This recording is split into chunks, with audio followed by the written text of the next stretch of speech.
we'll guide you through how to use Netlify for free hosting, making it simple to get your website live.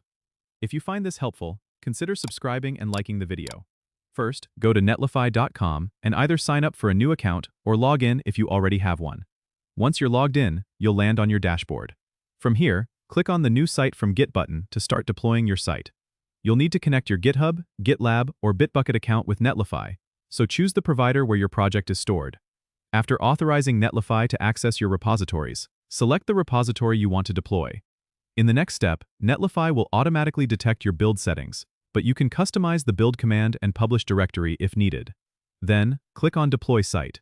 Netlify will begin the deployment process, and you'll see a live log of the build happening in real time. This usually takes a few minutes.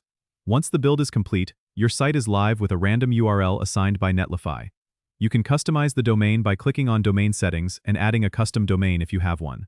Remember, Netlify offers continuous deployment, so any changes pushed to your connected Git repository automatically redeploy your site. For additional features like forms, serverless functions, or identity management, you can explore Netlify's dashboard for easy integration. Don't forget to subscribe and comment if this helped you out.